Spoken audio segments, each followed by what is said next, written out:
하나님의 말씀은 마태복음 18장 27절부터 35절입니다.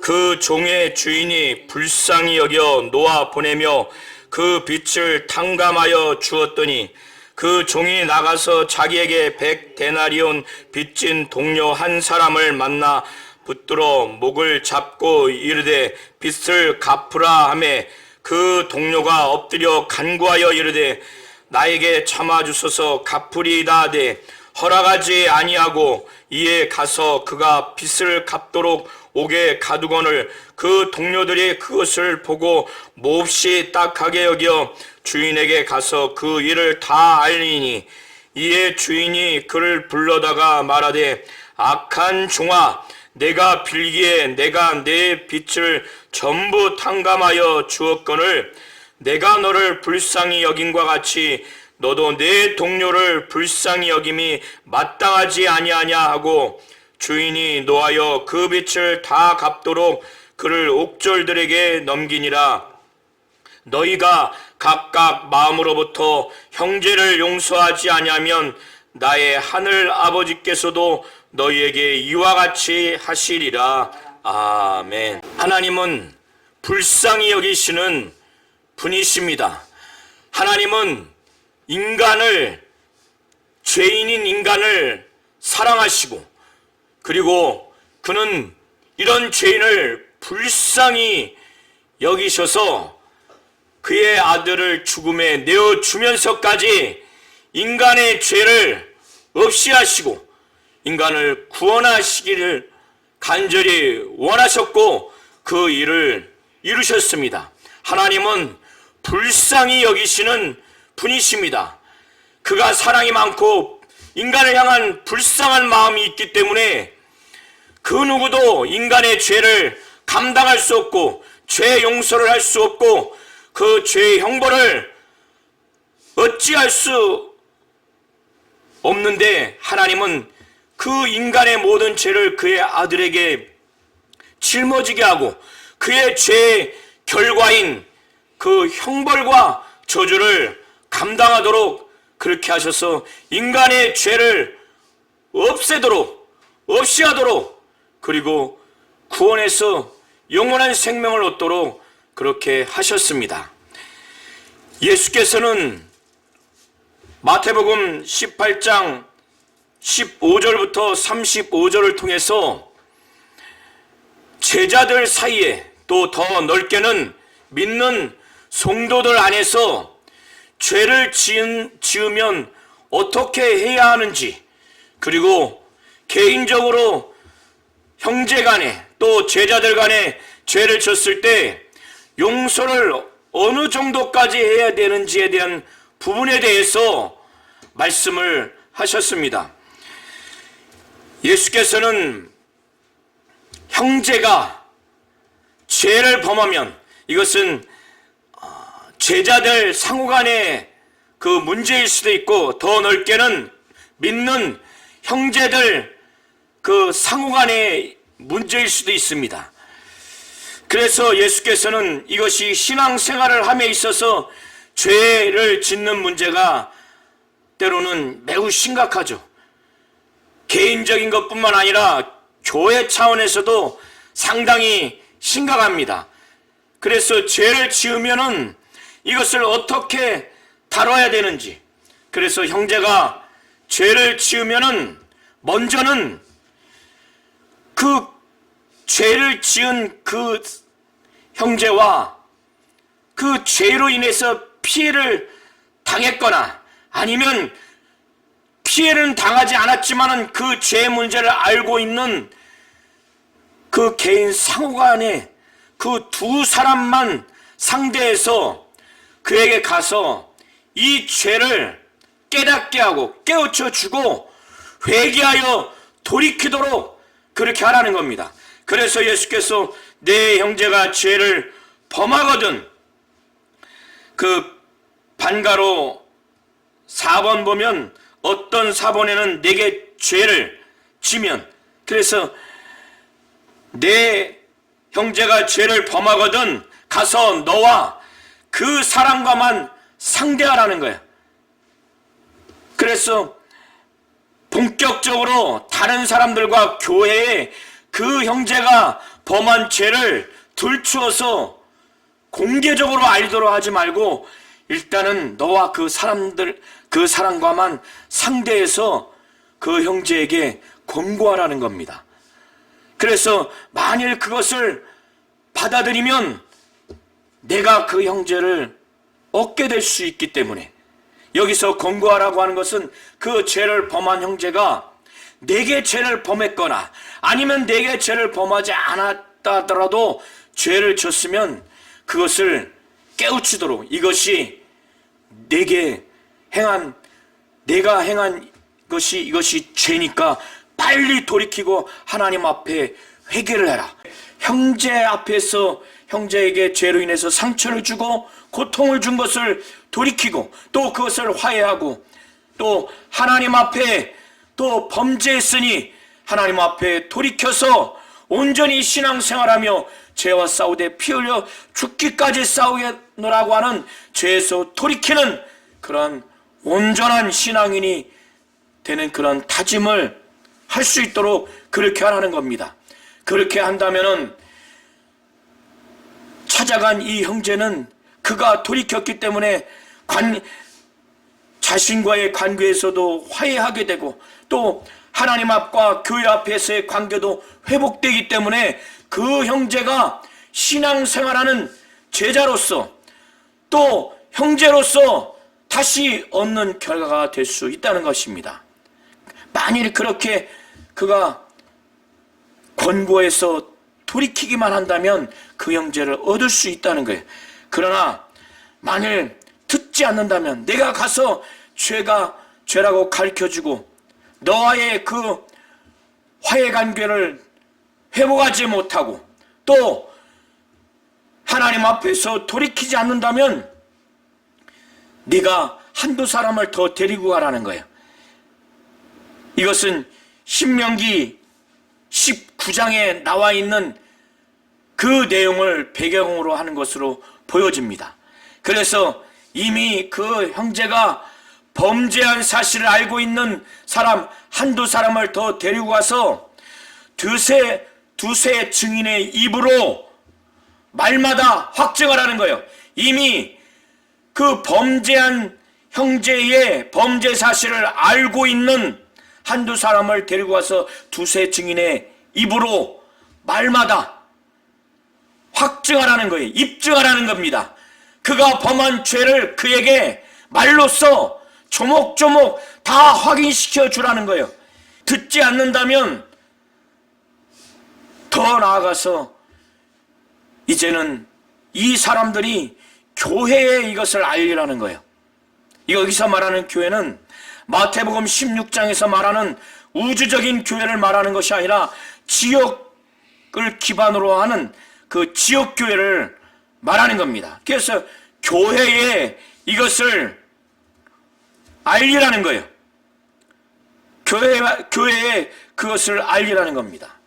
그런데 만일 이가 교회의 말도 듣지 않는다면 여기서는 이 죄를 지은 사람에 대해서 치리할 권한, 그래서 교회가 범죄했을 때 교회가 규정과 규약 등 규범을 갖고 있지 않겠습니까? 이 규범에 의해서 칭찬도 하고 징계도 하는 그 권한이 있는 그 모임 내지는 그 조직에 알리라고 하는 것으로 보시면 됩니다. 그래서 교회에 알리라는 거예요. 그러면 더 많은 사람들이 객관적인 절차를 통해서 이 형제가 죄를 그 특정인에게 범했거나 특정인에게 범하지 않았다 할지라도 범죄했다고 하는 그런 사실을 확정하지 않겠습니까? 확정을 하게 되면 이제 더 많은 사람들이 이것을 객관적으로 입증을 하고 교회 차원에서 이거를 보고를 받고 확정을 했다면 이 범죄한 형제는 그때는 정말 돌이켜야 됩니다. 회개하고 돌이켜야 되고 그 범죄한 피해를 입은 그 형제에게 사죄를 하고 관계를 회복해야 됩니다. 그런데 이렇게까지 했음에도 불구하고 교회의 말도 듣지 않으면 그때는 어떻게 해야 되는가? 예수께서 말씀하시는 거예요. 그것은 만일 듣지 않으면 그때는 유대인들이 이방인과 세리를 완전히 죄인 취급하듯이 그들과 관계를 단절하듯이 예수께서는 이 당시에 격언을 근거로 해서 이방인과 세리처럼 그렇게 여기라는 거예요. 예수는 이방인과 세리를 불쌍히 여겼죠. 그들에게도 복음을 증거하는 심정을 가졌어요. 그들에게도 복음을 증거했습니다. 그런 예수께서 이방인과 세리처럼 대하라고 했을 때는 자신이 이방인과 세리를 긍휼한 마음으로 대했던 그 모습과 이율 배반적으로 모순되게 대하는 예수의 모습을 지금 표현하는 것이 아닙니다. 죄를 졌을 때 돌이켜라, 회개라. 그래서 형제 자매와의 관계, 교회와의 관계, 더 나아가서 하나님과의 그 관계에 있어서 죄를 지적하고 회개하고 돌이켜서 통회하는 마음으로 돌이키기를 바랬는데 알 만큼 했는데도 하지 않는다면 이것은 정말 거룩한 성도들 가운데 더 이상 함께할 수 없다는 거예요. 교회 가운데 더 이상 함께할 수 없다는 겁니다. 교회는 거룩한 성도들의 모임이에요. 예수의 그 피와 공로를 의지해서 정말 죄사함을 받고 계속해서 거룩하게 신앙생활을 해야 하는, 주님을 닮아가야 하는 거룩한 성도들의 모임입니다. 이것이 교회입니다. 그런데 이렇게까지 했음에도 불구하고 의지를 가지고 돌이키려고 하지 않는 자는 어떻게 해야 하는가? 단절하라는 거예요. 더 나아가서 출교하라는 겁니다. 왜? 하나님은 예수를 통해서 이 제자들에게 가르쳐 주시는 바는, 이 교회는 정말 하나님이 거룩한 같이 거룩해야 되기 때문에, 주님이 정말 피 흘려 죽으신 것은 죄 없이 하기 위해서 이렇게 하셨기 때문에 이 교회에 죄 없이 하는 그 거룩함을 보존하게 하기 위해서 이렇게 하라는 겁니다. 예수께서는 이렇게 말씀을 하시면서 정말 죄 없이 하는 이 사역은 대단히 어렵습니다. 예수께서도 이 땅에 오셔서 그가 십자가에 못 박혀 피 흘려 죽으시고 부활하시기까지 죄를 지적하시고 정말 죄를 짊어지시는 이 사역을 하기가 굉장히 어려웠어요. 침례 요한도 유대 종교 지도자들에게 유대 사회에 정말 죄가 있음을 선포해서 회개하도록 하는 그 사역은 목숨 걸고 해야만 하는 사역이었습니다. 교회 안에서 누군가가 죄를 져서 이렇게 순차적으로 돌이키기를, 회복하기를 원하는 이런 사역은 대단히 어렵습니다. 끝끝내 돌이키지 않았을 때 교회에서 성도들과 단절시키고 출교까지 하는 이런 권한 행사는 굉장히 때로는 두렵고 떨리고 일시적으로 성도들 간에 아픔을 줄 수도 있고 교회가 비난을 받을 수 있는 그런 어려움 가운데 처할 수도 있습니다. 그러나 하나님은 이것을 교회가 권위를 가지고 이것을 감당하라는 거예요. 그래서 예수께서는 18절부터 20절까지 그 말씀을 증거하는 겁니다. 교회는 주님과 같이, 하나님과 같이 거룩해야 됩니다. 죄를 싸우되 피 흘려 죽기까지 싸워야 하는 것이 성도들의 본분이고 또 교회가 마땅히 해야 됩니다. 그 가정에서 얼마든지 자신의 죄가 중하다 할지라도 성령을 거역하고 모독하는 죄가 아니라면, 진리를 안 이후에 짐짓죄가 아니라면 하나님은 예수의 피와 예수의 공로를 의지하는 그 누구든지 하나님은 용서하십니다. 교회에서 단절시키거나 교회에서 출교하는 일이 없어요. 그러나 끝끝내 이런 절차를 밟아서 회복하기를 원하고 관계가 정말 온전히 서기를 바람에도 불구하고 돌이키지 않는다면 어쩔 수 없는 거예요. 성도들과의 관계에서 단절시켜서 이방인과 세리와 같이 여겨야 되고 또 출교를 시켜야 되는데 교회는 아픔을 겪어야 됩니다. 성도들은 아픔을 겪어야 됩니다. 하고 싶지 않을 수가 있어요. 교회의 공적인 치리 권한이 있는 조직과 또 담임 목사를 중심으로 한 그 치리 권한과 조직에 있는 자들은 이것을 인간적으로는 하고 싶지 않아요. 상처 주고 싶지 않아요. 교회가 이 과정에서 고통을 겪고 싶지 않습니다. 그러나 주님은 이 과정에서 말씀하시기를 진실로 너에게 이르노니 무엇이든지 너희가 땅에서 매면 하늘에서도 맬 것이요 땅에서 풀면 하늘에서도 풀리리라 이렇게 말씀하시는 겁니다. 아멘. 이 과정에서 칭찬도 해야 되고 또 징계도 해야 되고 상도 줘야 되고 벌도 줘야 하는 것이 교회의 공식적인 치리 권한이 있는 또 이와 유사한 조직입니다. 이것을 비유를 통해서 말씀하시는 거예요. 이걸 하라는 거예요. 진실로 너에게 이르노니 이렇게 징계와 관련된 무엇이든지 땅에서 그런 조직체가 그것을 매면 하나님께서 하늘에서 그것을 맬 것이요 또 땅에서 풀면 하늘에서도 그것을 풀리라는 거예요. 이 땅에서 하지만 하나님이 그것을 그대로 권한을 부여해서 똑같이 그렇게 해주신다는 거예요. 이 땅에서 하는 것이 하늘에서 그대로 승인된다는 거예요. 일치된다는 것입니다. 왜 이렇게까지 그것을 인정하시느냐? 왜 이것을 그렇게 말씀을 하시느냐? 진실로 다시 너에게 이르노니 하면서 19절과 20절의 내용을 말씀하는 거예요.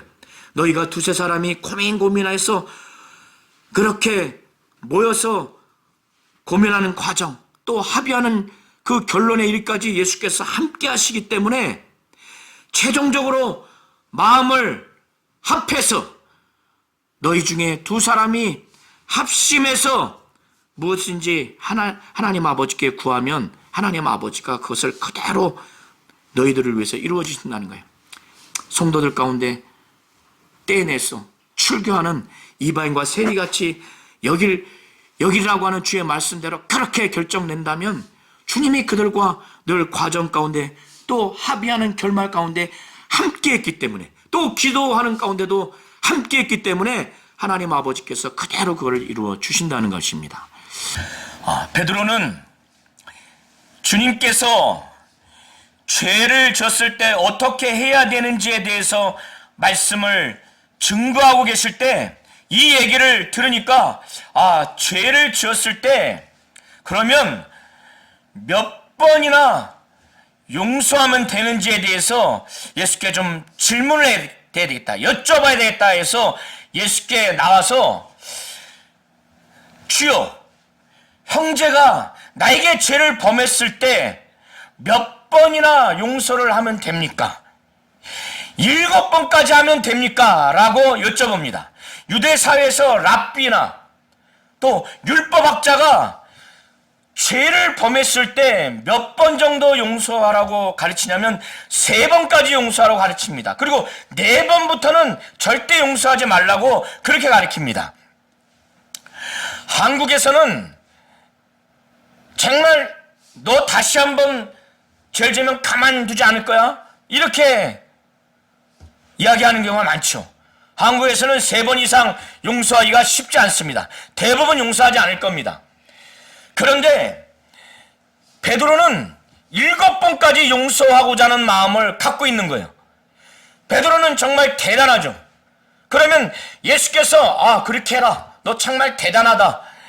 정말 너는 사람을 인내하는 마음이 많구나. 관용하는 마음이 넓구나. 너는 역시 수제자답구나. 이렇게 생각한 게 아니에요. 그렇게 대하지 않으셨어요. 베드로는 그런 기대, 칭찬을 기대했을지 모릅니다. 그러나 예수는 베드로의 그런 자세와 태도와 심령 가운데 무엇을 발견했냐면 그 베드로가 하나님께 정말 영원히 용서받을 수 없는 그 죄를 하나님이 정말 사랑이 많은 가운데 불쌍히 여기는 그 하나님의 마음을 내가 알지 못하는구나. 그리고 하나님이 내게 정말 한없는 그 사랑과 그 불쌍히 여기는 마음으로 내가 영원히 저주받고 멸망받고 형벌받을 수밖에 없는 그 죄와 그 죄의 형벌을 아들을 통해서 감당하게 한 그 죄의 실상, 형벌의 실상을 내게 있었는데 그건 누구도 해결할 수 없는데 그걸 해결했다고 하는 것을 내가 알지 못하는구나. 내가 정말로 그 누구도 거기서 헤어나올 수 없는 내 자신이라는 것을 내가 진정으로 알지 못하는구나. 그리고 그 하나님이 그 넓은 사랑, 그 긍휼함으로 내게 죄를 용서하고 형벌과 저주를 정말 그것을 옮긴 그 하나님의 그 불쌍히 여기는 마음을 네가 일평생 그거를 기억하지 못하는구나. 그래서 내가 다른 사람을 향해서 끊임없는 주님과 같이 불쌍히 여기는 마음, 사랑하는 마음으로 계속 용서해야 되는데 제한을 두는구나 라는 거는 그의 이 온전치 못한 모습을 보게 된 겁니다. 그래서 예수께서는 이렇게 지금 말씀을 하시는 거예요. 예수께서 말씀하시기를 7번뿐만 아니라 7번까지 용서하는 것은 당연하거니와 그것뿐만 아니라 7번 용서를 70번, 70번까지 하라는 거예요. 그러면 그게 77에 49, 490번 용서하라는 건데 숫자적으로 490번 용서하라는 게 아닙니다. 어느 번역본에는 77번이라고 번역되어 있는데 77번이든 490번이든 그 숫자까지 용서하라는 것이 아니라 무제한으로 용서하라는 거예요. 하나님의 그 사랑과 그 긍휼함을 깨달아서 내가 그렇게 용서받은 것처럼 영원히 용서하라는 거예요. 동일한 범죄를 77번 내지는 490번 범죄하는 것도 어렵지만 그걸 범죄했을 때 그걸 용서해야 하는 그 상대의 마음은 정말 이걸 다 용서한다면은 지쳤다 지쳤어. 정말 영원토록 영원한 용서를 하는 그 마음일 겁니다. 주님은 영원히 용서하라는 거예요. 이렇게 영원히 용서하라, 무제한 용서하라는 건데 그렇게 영원히 무제한 용서하라고 하는 그 이유에 대해서는 왜 내가 이렇게 말하는지에 대해서 그 이유를 사도 베드로에게 알지 못하니까 비유를 통해서 깨닫게 해주시는 것이 23절부터 35절의 내용입니다. 무제한 용서해라. 영원히 용서해라.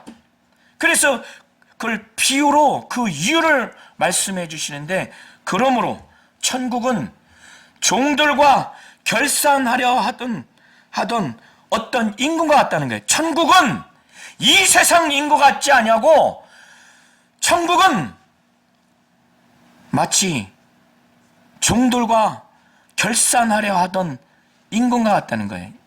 임금과 결산하고 있는 종들이 1만 달란트 빚진 종이 있어서 그를 데리고 왔어요. 한 달란트는 6천 데나리온입니다. 한 데나리온은 이 당시의 노동자 하루 품삯이에요. 만약에 오늘날 노동자가 그 노동을 하는 근로하는 그 현장마다 다르겠지만은 10만 원이라고 가정했을 때, 한 데나리온이 10만 원이라고 가정을 했을 때, 한 달란트는 6천 데나리온이오지. 6천 데나리온입니다.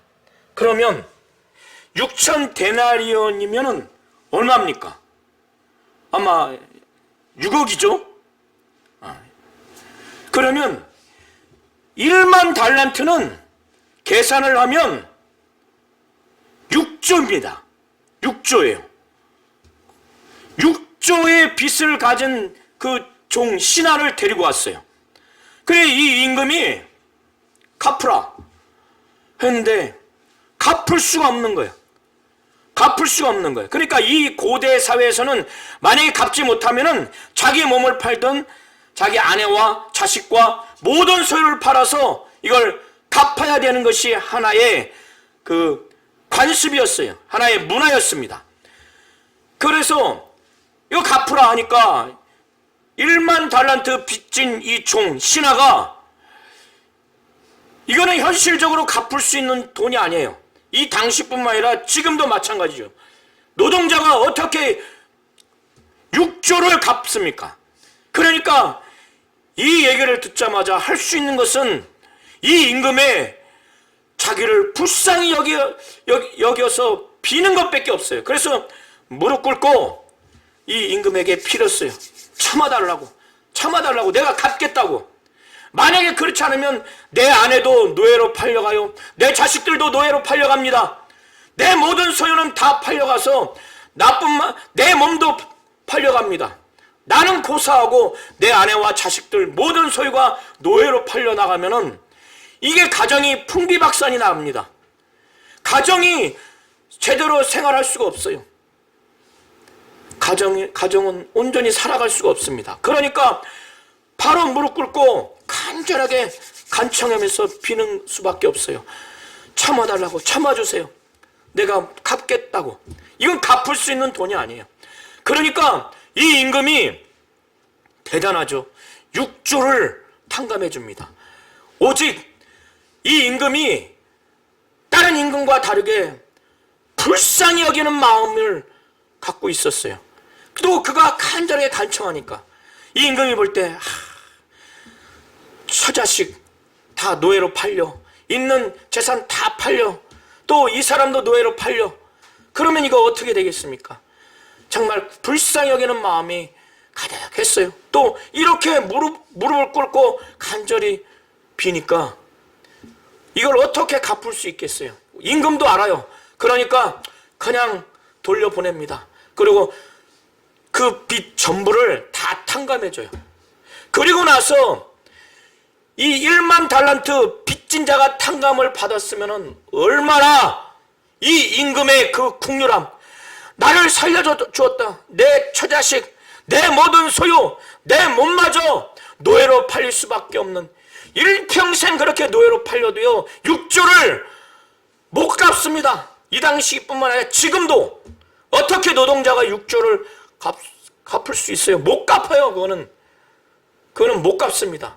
그러니 얼마나 이 임금이 정말 우리를 불쌍히 여기는 그의 사랑하는 마음, 우리 가정을 향한, 나를 향한 그 불쌍한 마음, 내가 그렇게 막 빌어서 참아달라고, 정말 내가 갚겠다고 했을 때 나를 그냥 다 탕감해주는 그의 국률함, 나와 내 가정을 향한 그 사랑하는 마음, 나를 향한 사랑하는 마음을 이는 느꼈을 거예요.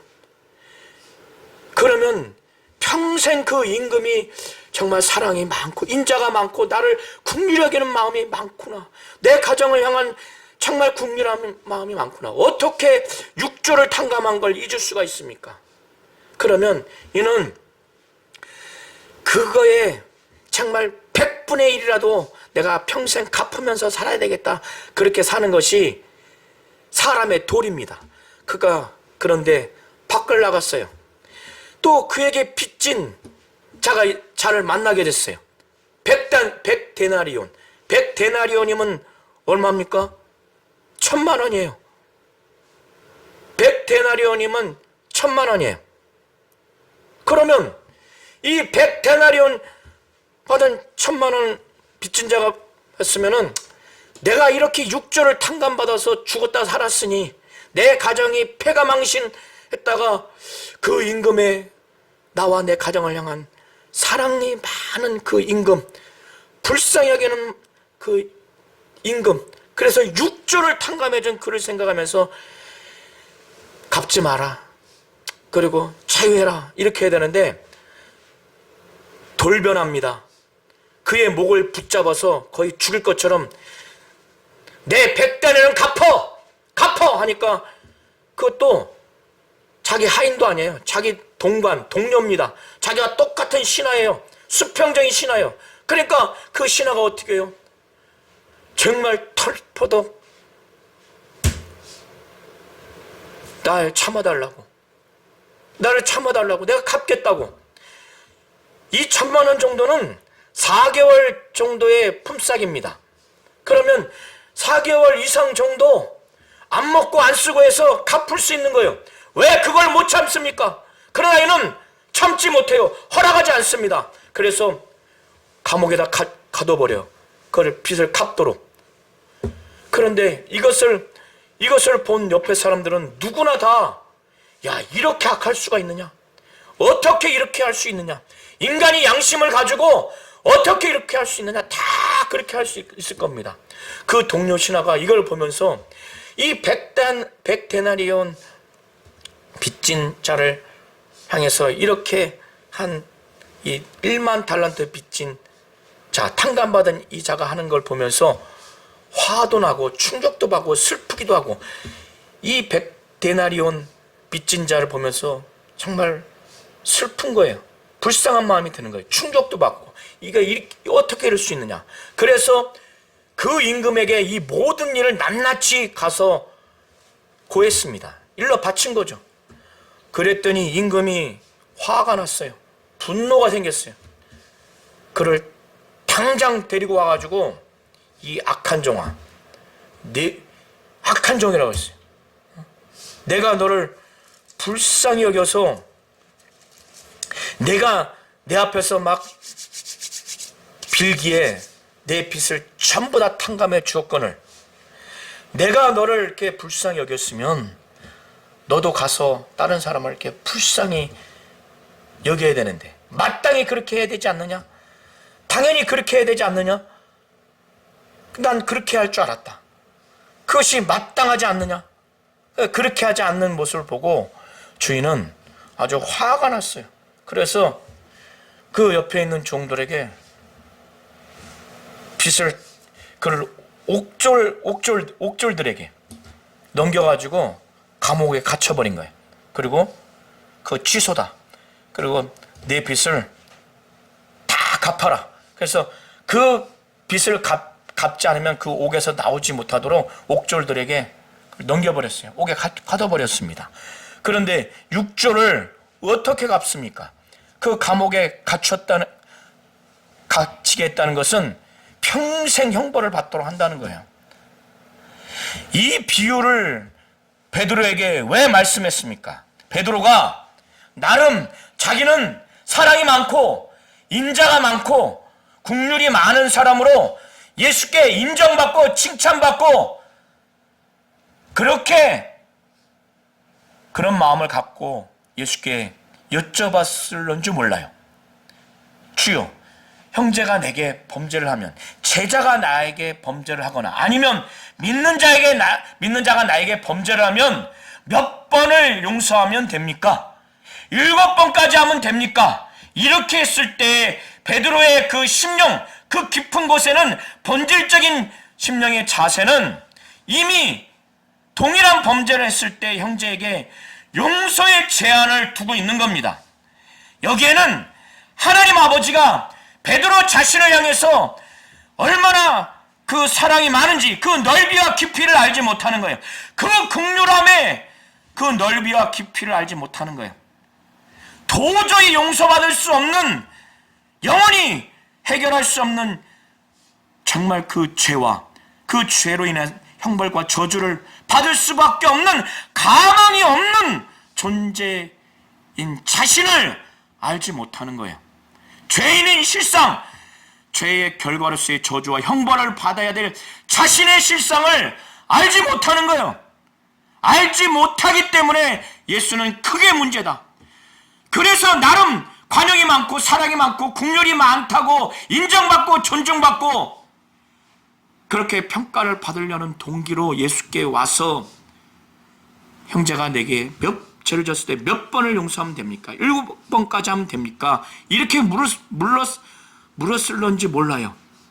예수는 그것이 문제라는 걸 알았기 때문에 이 7번은 당연하거니와 7번뿐만 아니라 7번을 70번, 70번까지 용서해라. 무제한, 영원히 용서해라. 그의 문제의 본질, 그 심령의 본질, 하나님의 사랑과 그 긍휼의 넓이와 깊이를 체감하지 못하고 공감하지 못하고 지속하지 못하고 그가 용서한 죄악의 실상을 알지 못하는 그에게 비유를 통해서 지금 말씀하시는 겁니다. 그러면서 결론적으로 말씀하시기를 너희가 이 베드로뿐만 아니라 옆에 있는 자들에게도 가르쳐주는 거예요. 너희가 각각 마음으로부터 중심으로 형제를 용서하지 않으면 나의 하늘 아버지께서도 너에게 이와 같이 하시리라. 정말 용서하지 않으면 하나님 아버지도 그렇게 하신다는 거예요. 그래서 하나님은 불쌍히 여기시는 분이십니다. 하나님은 사랑이 많으시고 불쌍히 여기시기 때문에 정말 인간의 모든 죄와 그 죄로 인한 심판으로 인한 저주와 형벌을 아들을 통해서 담당하시고 짊어지게 하셨습니다. 우리 성도님들이 하나님 아버지가 사랑이 많으시고 긍휼이 많으시다고 하는 것, 불쌍히 여기시는 분이시라는 그것을 아들을 통해서 우리가 그걸 체험하셔야 돼요. 그걸 유지하셔야 돼요. 용서받을 수 없는 죄인이었다는 것, 그 죄가 있었다는 것, 그 죄로 인한 저주와 형벌과 그래서 지옥에 영원히 저주와 형벌 받을 수밖에 없는 우리의 실상이었다는 걸 아셔야 됩니다. 이거를 하나님 아버지는 그 크신 사랑과 그 긍휼함으로 아들을 통해서 죄를 없이 하시고 그 죄로 인한 저주와 형벌을 예수가 담당하시고 우리로 하여금 그것을 면하도록 하셨어요. 이거를 안다면 이 주님의 마지막 말씀처럼 너희가 각각 마음으로부터 형제를 용서할 수밖에 없는 거예요.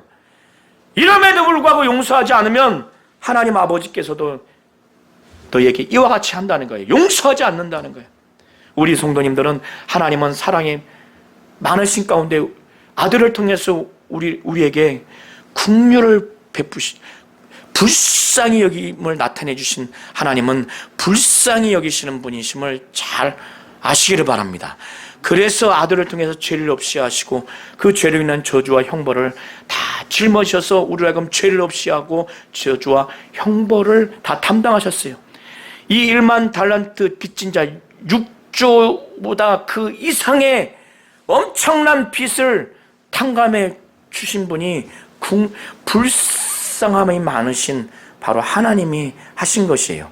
이것을 잘 아신다면 우리에게 하신 것처럼 우리도 하나님 아버지의 그 불쌍히 여기는 마음, 사랑을 기본으로 한 불쌍히 여기는 그 마음을 우리도 가져서 다른 사람을 정말 끝까지 용서하는 그런 자가 될 수 있도록, 이것이 안 되기 때문에 늘 성령의 충만함과 감동으로 성령의 인도하셔서 이렇게 할 수 있도록 그렇게 기도하셔서 남을 그렇게 용서하시는 우리 모든 성도님들이 되시기를 예수의 이름으로 축원합니다.